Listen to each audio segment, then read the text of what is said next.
Anda masih bersama kami di Sapa Indonesia Pagi. Saudara, masih membahas soal menteri dan juga wakil menteri yang akan membantu Presiden Prabowo Subianto 5 tahun ke depan. Ada 109 posisi menteri dan juga wakil menteri yang nanti jam 10 menteri akan dilantik, sementara untuk wakil menterinya jam 3 sore nanti. Saya ke Kang Ujang dulu. Kang Ujang melanjutkan tadi. Tadi kan saya sudah menanyakan soal bagaimana posisi Menko, yang dari 7 Menko tersebut ada 3 nama ketua umum partai politik yang menduduki posisi Menko. Tapi kalau ditanyakan jangan-jangan ini mengakomodir atau bagaimana, tapi Bung Andre mengatakan tidak, ini memang sesuai dengan kapabilitas dan juga kapasitasnya. Ya, kalau kita bicara kabinet secara umum ya, entah menteri teknis maupun Menko, ya ini bagian daripada power sharing, diakui atau tidak itu pasti. Ini adalah bagian dari power sharing. Itu hal yang bukan haram, sesuatu yang dalam teori politik sah-sah saja dan tidak ada masalah begitu. Tetapi yang harus kita lihat, apakah memang figur-figur tersebut, tokoh-tokoh tersebut tadi layak, punya kapasitas, tadi kata Bang Andre punya kapabilitas. Lalu kalau saya katakan punya pengalaman. Oleh karena itu ya saya sih mengatakan layak-layak saja, karena sejatinya Menko itu yang saya pahami adalah mengkoordinasikan ya, memanage menteri-menteri teknis di bawah itu. Ya katakanlah menjadi, kalau bahasa saya simbol saja, yang kerja itu kan menteri-menteri teknis. Jadi dalam konteks itu ya silakan saja dan sangat layak dalam konteks untuk memimpin kementerian yang ada di bawahnya. Dulu saya punya senior gitu, ingin jadi Menko. Saya bilang, nggak mau katanya, Menko mah nggak ada ininya, ibaratnya kewenangannya juga nggak terlalu banyak walaupun Menko, tapi tadi secara teknis tidak bisa mengeksekusi dan terkadang anggarannya juga sulit. Jadi oleh karena itu saya melihat dalam konteks ini kalau kita bicara tadi figurnya, bicara soal kapasitasnya, kapabilitasnya, pengalamannya oke, tidak ada masalah. Oleh karena itu kita uji gitu loh. Uji ke depan apakah memang tadi ketum-ketum parpol itu mampu gitu yang menerjemahkan apa yang diinginkan oleh Pak Prabowo dalam tadi memanage kementerian teknis. Berarti nggak apa-apa, nggak ada masalah kalau misalkan kemudian ketua umum partai politik menjadi Menko, kalaupun memang sesuai kapasitasnya, kapabilitasnya nggak ada masalah, sah-sah saja. Kita lihat nanti kinerjanya seperti apa. Ya itu, termasuk juga untuk menteri-menteri yang lain. Betul, ukuran dari keberhasilan dari suatu tokoh itu atau lembaga itu kan kinerja, produk, apa yang dihasilkan. Oleh karena itu kita ukur nih dalam katakanlah ya, kalau masyarakat mengatakan 100 hari atau 3-4 bulan. Nah kita uji bersama-sama apakah memang betul-betul layak atau tidak, kan akan kelihatan semuanya begitu. Kita akan lihat bagaimana kita akan uji kapasitasnya, kapabilitasnya, tidak hanya soal Menko tapi seluruh menteri, seluruh wakil menteri. Biasanya yang menjadi tolok ukurnya adalah 100 hari pertama, 100 hari kerja, kinerjanya seperti apa. Nanti akan ada evaluasi atau semacamnya, ataukah mungkin kita nggak pernah tahu nanti targetnya semacam apa, Bung Andre? Ya, tentu memang sekali lagi pasti akan ada evaluasi ya, baik dilakukan oleh presiden ya maupun juga masyarakat, karena ekspektasi terhadap Pak Prabowo ini kan begitu besar, cukup tinggi, dan kita memahami betul karena Pak Prabowo dipilih oleh 58% rakyat Indonesia atau 96.200.000 lebih ya, rakyat Indonesia, yang menyebabkan Pak Prabowo ini menjadi presiden ataupun kepala negara atau kepala pemerintah yang terpilih paling banyak di dunia dalam sejarah demokrasi. Ya, harapan yang begitu tinggi itu disadari oleh Pak Prabowo. Makanya beliau mempersiapkan betul ya kabinetnya, mulai dari jumlah orang dan juga persiapan agar kabinet ini bisa bekerja. Makanya kalau Adisti lihat, beliau dilantik 20 Oktober pagi jam 10 sampai jam 12 itu, malamnya ya langsung beliau diumumkan dengan kesibukan beliau ya. Istana serah terima dengan Pak Jokowi, lalu mengantarkan Pak Prabowo, Pak Jokowi ke Halim, lalu beliau pulang melakukan pertemuan rapat internal dan juga pertemuan bilateral sampai malam, lalu juga gala dinner dengan tamu-tamu negara, lalu malamnya beliau mengumumkan kabinet. Itu menunjukkan apa? Memang beliau serius dan langsung tancap gas setelah dilantik. Dan hari ini melantik kabinet ya, menteri jam 10, sore nanti wamen, dan besok kepala badan. Itu menunjukkan apa? Memang beliau sudah mempersiapkan diri secara matang. Dan beda, mohon maaf, dengan presiden-presiden sebelumnya. Kita tahu dilantik 20 Oktober biasanya menteri itu diumumkan 1 minggu, bahkan akhir bulan Oktober sehingga dilantik kalau nggak salah akhir Oktober. Oke, tapi kan setiap presiden kepala negara juga punya pertimbangannya masing-masing dan perhitungannya masing-masing tentu saja bukan. Iya, itu saya menunjukkan bahwa Pak Prabowo ini serius dan sudah mempersiapkan secara matang sehingga diharapkan para menteri itu tidak lagi omon-omon atau langsung bisa cepat bekerja, tapi langsung bekerja. Makanya ada dua pembekalan. Pembekalan pertama sebelum diumumkan dan dilantik, nanti pembekalan selanjutnya dan pemberian arahan teknis dilakukan setelah dilantik, setelah rapat kabinet pertama. Supaya apa? Supaya chemistry muncul, supaya saling mengenal, supaya menjadi tim yang solid, supaya memahami cita-citanya Pak Prabowo dan juga arahan teknisnya, sehingga mereka bisa bekerja langsung tanpa perlu banyak penyesuaian lagi. Seperti itu. Oke, dengan harapan semuanya supaya bisa cepat bekerja, berarti kinerja para menteri dan juga wakil menteri bisa kita lihat kinerjanya sudah terlihat signifikan di 100 hari pertama? Iya, harapannya seperti itu. Banyak loh yang harus dihadapi. Misalnya ya, saya contohkan. Menteri Perhubungan, Pak Dudi itu, akan menghadapi apa? Setelah dilantik. Ini liburan Natal Tahun Baru. Ya. Betul. Nah, ya. Itu tantangan di depan. Menteri Perdagangan Pak Budi Santoso. Dia ada menghadapi data tahun baru ya cenderung ada kenaikan bahan pokok. Dia harus siap gitu loh. Pak Dodi Hanggodo, ya Menteri PU, juga harus memastikan, mensupport bahwa kebutuhan Menteri Perhubungan itu bisa terpenuhi untuk libur Natal Tahun Baru. Infrastrukturnya seperti apa? Pendukung untuk mudik Nataru dan liburan Natal. Itu harus jelas. Nah, sehingga lalu nanti Badan Gizi Nasional itu salah satu menara mercusuarnya Pak Prabowo. Bagaimana awal Januari tahun 2025? Januari 2025 kalau perlu. Itu sudah mulai pelaksanaannya secara bertahap gitu. Di berbagai wilayah Indonesia yang membutuhkan prioritasnya. Gitu loh. Itu harus kelihatan oleh rakyat. Bagaimana perbaikan infrastruktur sekolah, sekolah, MCK sekolah, kelas sekolah seperti yang disampaikan Pak Prabowo. Lalu bagaimana hilirisasi mulai berjalan, ya, hilirisasi bauksit, timah nanti, lalu pertanian, ya, perikanan, semua harus jalan. Lalu bagaimana swasembada energi yang disampaikan Pak Prabowo, kita harus berdaulat energi. Bagaimana nanti program B35 sekarang bisa meningkat jadi B60. Bagaimana energi EBT ini bisa berkembang ke depannya. Kita tidak lagi tergantung dengan energi fosil. Nah, dan juga bagaimana untuk swasembada pangan yang disampaikan oleh Pak Prabowo kemarin, ya harus ada. Jadi agenda-agendanya memang sudah terlihat begitu. Kemudian kita lihat sudah dicicil ya, sudah dicicil dan Merauke. Itu harus dipastikan akhir tahun ini sudah berapa hektar yang selesai. 2025 berapa ratus ribu hektar yang selesai. Sehingga apa? Dan intensifikasi bagaimana sawah-sawah di Pulau Jawa diperbaiki pengairannya, ditingkatkan teknologinya, benihnya. Sehingga sekali lagi kita harus mampu berdiri di kaki sendiri. Kita harus berdaulat pangan, berdaulat energi, sehingga apapun yang terjadi di dunia ini ya, kita tidak tahu situasi geopolitik ke depan ya. Insya Allah negara kita mampu berdiri sendiri. Itulah keinginan Presiden Republik Indonesia Prabowo Subianto. Mampu berdiri di atas kaki sendiri di tengah tantangan geopolitik dan juga geostrategis begitu ya di dunia. Bahkan Pak Presiden Prabowo sudah mengatakan pemimpin itu bekerja untuk rakyat, bukan rakyat yang bekerja untuk pemimpin. Iya betul, pemimpin harus bekerja untuk rakyat, bukan rakyat yang bekerja untuk pemimpin. Pemimpin harus bekerja untuk rakyat, bukan untuk kerabat. Itu penting juga. Oke, baik, saya ke Kang Ujang. Karena itulah semangat anti korupsi yang sesungguhnya. Saya setuju itu. Kang Ujang gimana?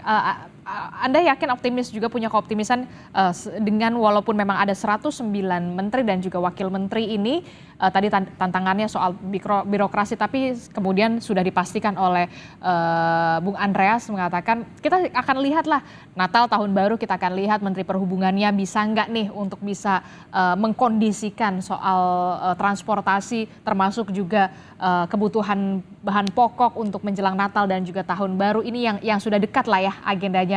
Soal menstabilkan harga sembako juga menjadi PR besar tentu saja.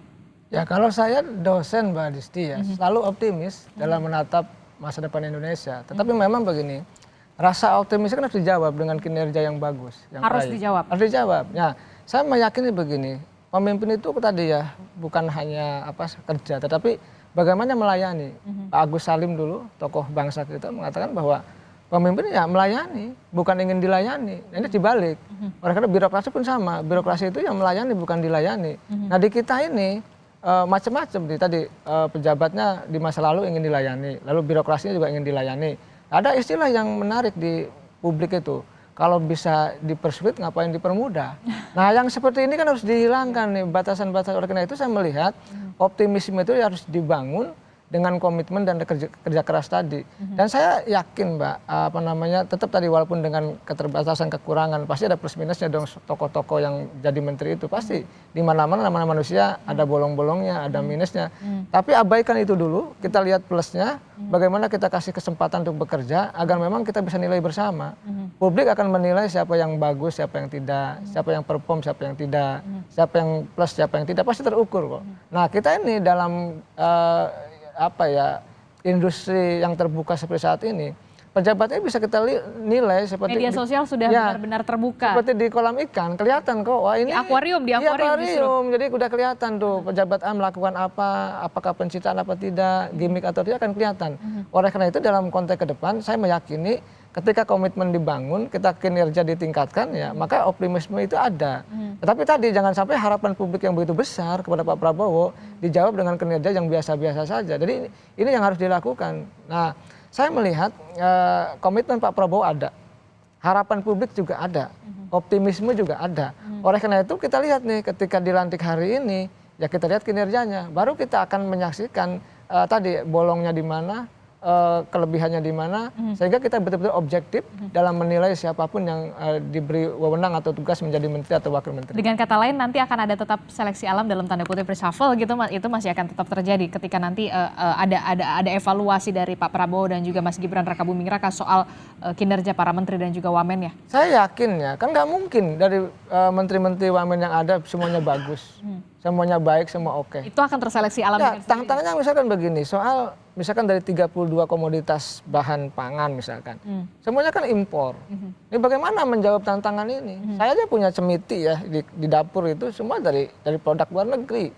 Gak usah peneliti deh, cotton bud. Iya cotton bud, semua produk luar negeri. Ini kan mohon maaf, dari kita bangun tidur sampai tidur lagi produk luar negeri.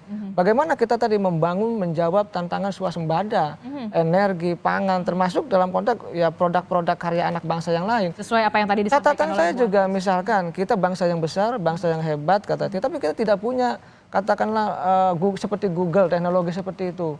Padahal kita anak-anak bangsa kita cukup cerdas, kampus-kampus ini kan kampus-kampus yang lumayan terbaik. Oleh karena itu perlu ditata, dipikirkan kembali gitu bahwa banyak hal yang harus dilakukan oleh kabinet ini untuk membawa Indonesia lebih baik. Banyak kalau saya mau sisir satu persatu. Gak akan selesai, dua segmen ini gak akan selesai. Dia kenapa Kementerian Pendidikan itu bahkan dipecah? Ya saya 17 tahun jadi dosen. Saya agak memahami betul bagaimana misalkan istri saya itu guru honorer, Pak, dari 20 tahun yang lalu. Tapi sekarang sudah saya opkan. Udah saya bilang kerjaannya menghabiskan uang suami aja, saya bilang. Tapi maksud saya gini, itu berapa gajinya hingga hari ini guru honorer? Itu 300 yang harus diperhatikan. Dosen, mohon maaf, dosen swasta itu gajinya UMR. Bahkan ada di bawah UMR. Kami berjuang waktu itu, memperjuangkan supaya di atas UMR. Nah ini bagaimana membangun sumber daya manusia yang berkualitas kalau misalkan kata pendukung yang pokok dari kesejahteraan guru dan dosennya tidak pahlawan dilakukan. tanpa tanda jasanya saja. Harus dipikir. Nah, oleh karena pemecahan dari kementerian itu harus betul-betul fokus bekerja menyelesaikan persoalan-persoalan pendidikan tadi. Ya ini kita berangkat dari awal kita optimis membangun bangsa. Nah, saya sepakat apa yang kata Kang Ujang tadi, Bung Andre. Kalau misalkan dalam hal pendidikan saja, kenapa kemudian harus dipecah begitu ya? Termasuk juga nasib guru honorer. Kita tahu guru honorer tidak hanya di Jawa, tapi di luar Jawa juga memprihatinkan sekali kesejahteraannya. Bagaimana kemudian kita bisa menjadi Indonesia emas ketika para pendidik kita kesejahteraannya belum tercukupi, Bung Andre? Ya itulah Disti, Kang Ujang itu sangat memahami pola pikir Pak Prabowo, sehingga pemecahan-pemecahan kementerian itu dalam rangka agar lebih efektif bekerja. Itu yang saya sampaikan di awal, bahwa memang terlihat gemuk, tapi percayalah yang diukur itu jangan jumlah orangnya atau jumlah institusinya, tapi dilihatlah efektivitas kementerian ini mencapai tujuan pembangunan. Nah ini yang akan diharapkan dan diinginkan oleh Presiden Prabowo. bagaimana Presiden Prabowo berkeinginan ya, beliau ini sudah berjuang menjadi calon presiden itu dari 2014 Mbak Adisti. 2014, Ya. 2019, sekarang 2024 di percobaan beliau ketiga untuk menjadi Presiden Republik Indonesia. Probationnya udah lama lah ya istilahnya ya. Jadi sehingga percayalah, berikanlah Presiden Prabowo dan timnya bekerja, kabinetnya bekerja. Beliau akan bersungguh-sungguh untuk melaksanakan harapan rakyat. Kita akan Kenapa? Ya, karena sekali lagi tidak mungkin orang ya, ini soal psikologi saja. Orang yang berjuang ya jatuh bangkit lagi gitu. Sudah Halo? teruji. Oke, baik. Tidak suara saya di. Oke, baik, suara Bang Andre sedikit terputus-putus, nanti kita akan coba kembali kepada Bang Andre. Tapi Halo saya Adisti, ya, jelas? oke. Bang Andre, kita saksikan dulu nih, kita punya dari survei September Halo, 2024. jelas nggak suara saya Adisti? Jelas Bang Andre. Tapi kita saksikan dulu Bang Andre, ini ada grafis kita lihat Bung Andre dan juga Kang Ujang dari survei pada bulan September 2024. Citra positif Prabowo Subianto ini sebesar 84%. Sementara untuk Gibran Rakabuming Raka ini mendapatkan citra positif sebesar 71%. Luar biasa ya, survei Litbang Kompas juga memotret keyakinan publik terkait pemerintahan Prabowo Gibran dalam mengatasi masalah. Sebesar 74,4% responden yakin terhadap penegakan hukum.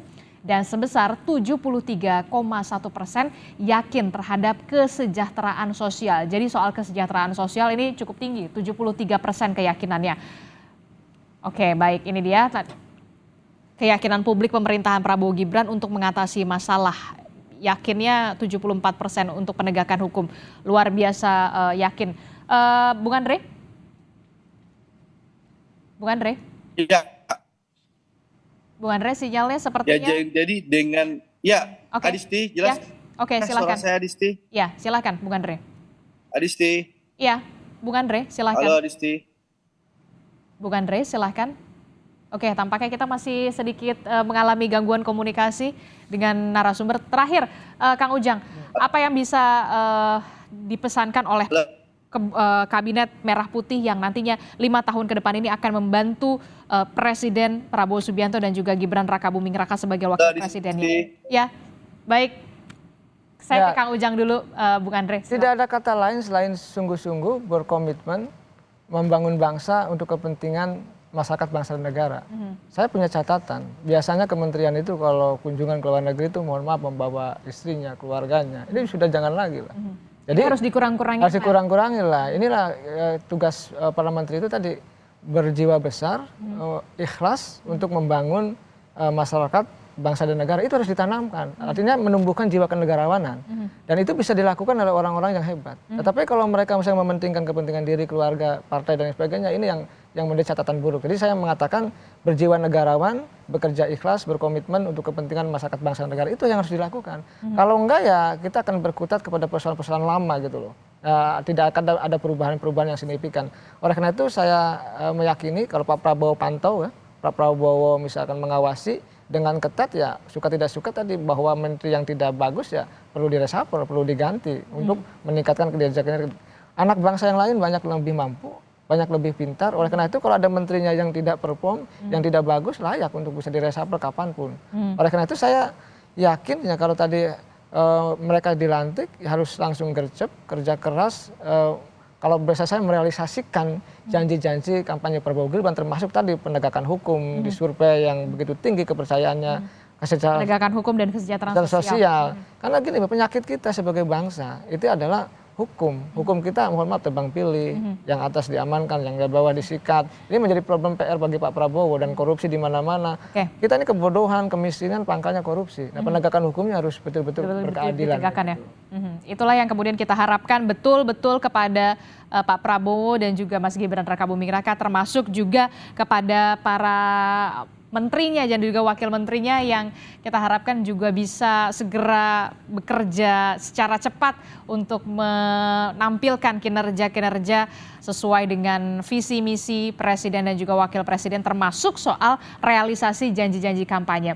Sepertinya Bung Andre sudah meninggalkan kita begitu ya. Tapi terima kasih untuk Bung Andre Rosiade telah bergabung bersama kami dari Partai Gerindra untuk perspektifnya, dan juga untuk Kang Ujang. Terima kasih Kang Ujang telah Sama-sama, hadir Mbak ke Adisti. studio. Terima kasih.